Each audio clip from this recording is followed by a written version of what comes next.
Metal might be the musical genre with the most subgenres. New subgenres are tested every day. Metal music is one of the most free form of arts. One example might be the album of Stalag, Pure Misanthropia, which tries to imitate the mind of a schizophrenic patient. Metal has dozens, if not hundreds, of subgenres, but today I'm gonna cover the two subgenres that interest me the most: death metal and black metal, and the different tones a metal song can obtain: symphonic, melodic, heavy, progressive. If you want my opinion on other musical genres, feel free to comment and let me know.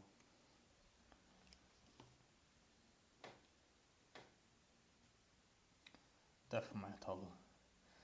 I've talked about death metal in my previous video of Opeth and Mikael Akerfeldt, of why it influences a sense of power in the listener and in the artist and in the band.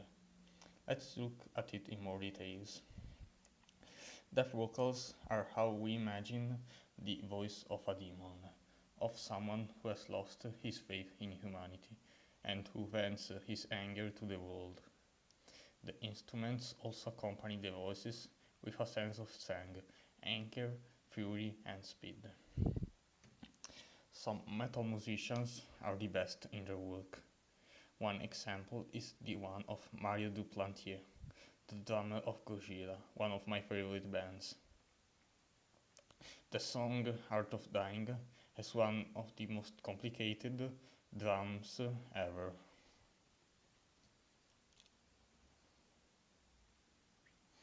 Classical music is the opposite of death metal. It is a soft, slow music accompanied with sweet tones to re-establish the faith on humanity, mostly used in the royal courts in the age of absolutism.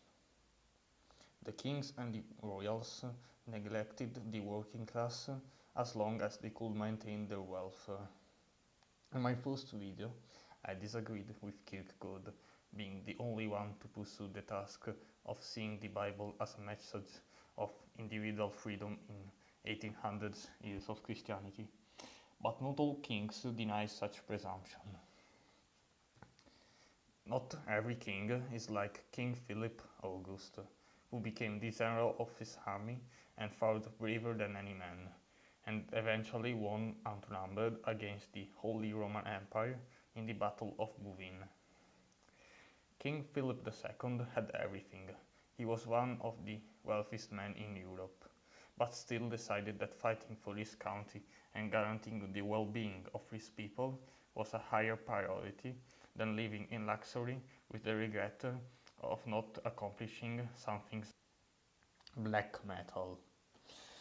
Black metal and death metal might be difficult to distinguish between each other, and some bands may intend to do black metal but actually end up making death metal. What you need to know is that black metal has the aim of sounding sad, to express the anguish of a person, the resentment, the pain. One extreme of black metal is in fact depressive suicidal black metal with a darker tone. So if a metal band has to choose whether to become a black metal band or a death metal band, what is their criteria of choice? How is their choice influenced? This doesn't depend on the individual experiences of the members of the band, since both black metal and death metal are made in order to express their bad faith on humanity, but on how the individuals respond. As Godot in Berserk has said, hate is a place where those who can't stand sadness go. In the Bible, God takes an approach with humans based on the faith he has in them, but these are sentiments of hate, not of sadness. Action or inaction, death metal or black metal, comes from the faith a person has in himself, from the faith of his genetics. If one person believes his genetics to be inadequate for the world, he will choose black metal and sadness. But if a person believes that the world is inadequate for his genetics, he will choose death metal and hate. In my third video, I made the example of Metallica, of how three people can like them for different reasons. Archetypes can confound us and make stereotypes. But this is rarely the case for black metal and death metal, because such music is not well known. A person actively searches for bands like Opeth, Gojira, Death, Maudlin of the Well, Answer from Cygnus, A Pale December, mgla, Stormkeep, and so on. Because they love metal, they put it as a high or as a highest value and are very interested in exploring it.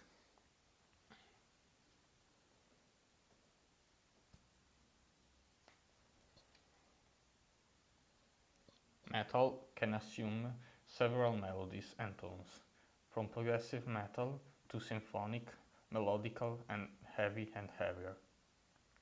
Progressive metal is derived from an alternative melody and harmony used and the time of this melody, usually measured in quarters or in any other fraction, and takes inspiration from classical and other musical genres such as blues and jazz. One example is Tool Schism, with a time of 6 quarters. Symphonic metal combines metal with symphonies and orchestras. One example is the band Trivium. Melodic metal is particularly built and focused on the melody, and one particular popular genre is melodic death metal, which seems like the music of God who has lost faith in humanity would listen to.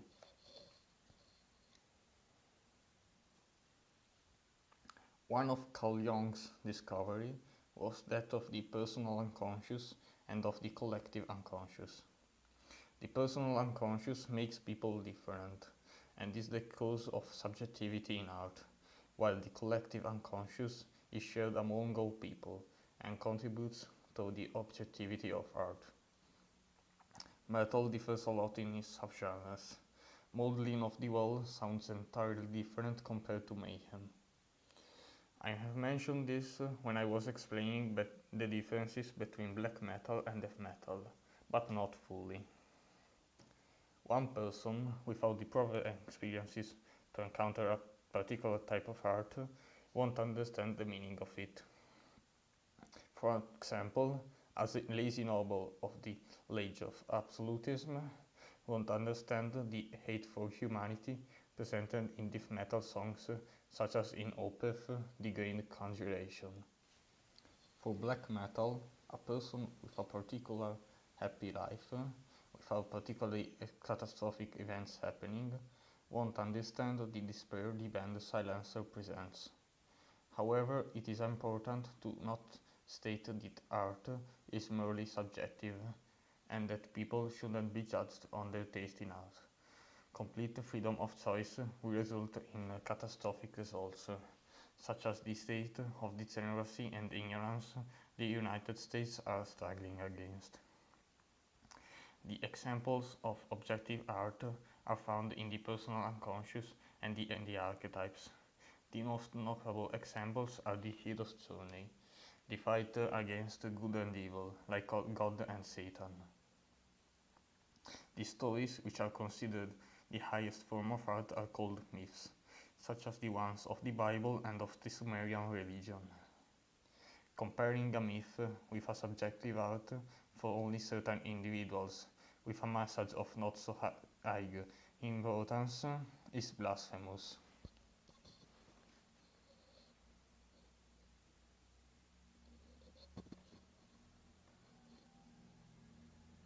Are similar to all humans, but still have major differences between another, given from the habitat differences, since humans are one of the few animals that scattered all around the world, even before history started. Humans have different skin colors, different muscular genetics. Like for an example, an average Ethiopian has less muscles than an average Samoan, but is way better in endurance. Snakes, felines and rapacious have been the three main predators of humans, and the mix of them results in the image of the dragon, which becomes the antagonist of the hero. When the hero defeats the dragon, it symbolizes the hero defeating his fears, and this is the standard pattern of the hero's journey. But if one human in the Ice Age migrated to a land in the Pacific even further than New Zealand and Samoa and encountered different predators, the hero's journey will have another monster symbolizing his fears. Music is one of the most loved in the metal industry and is my personal favorite band. Music is one of the hardest forms of art to judge because the sense of hearing is involved, the most imprecise of the human senses. As a result, music is one of the most abstract forms of art, maybe second only to video games and virtual reality. So, what makes Opeth one of the greatest bands in metal history? I'll take as an example the song Ghost of Perdition from the album Reveries. The rhythm varies all throughout the song. There doesn't seem to be a pattern. The tones go from sweet melodies to death metal vocals. The metal is progressive and melodic at the same time. There doesn't seem to be a composition, but somehow there still is.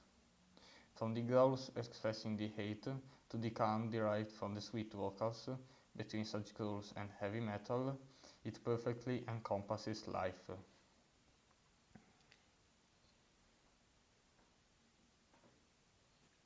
Usually, when a person tries to become the best version of himself, when he tries to slay the dragon, not everything will go according to his plan. He will encounter hardships, unexpected events will occur, their aim and their goal will be adjusted along the way, but fortunate events can also occur. However, if I am happy with a mediocre life, I will see danger as something that must be avoided, and that there is nothing to learn about, and I will refuse a life mixed with unpredicted and predictable events. Some other additions to Opeth's music are the hearable bassline, which helps build a lower frequency in the air, and other unconventional instruments to make the song feel more complete.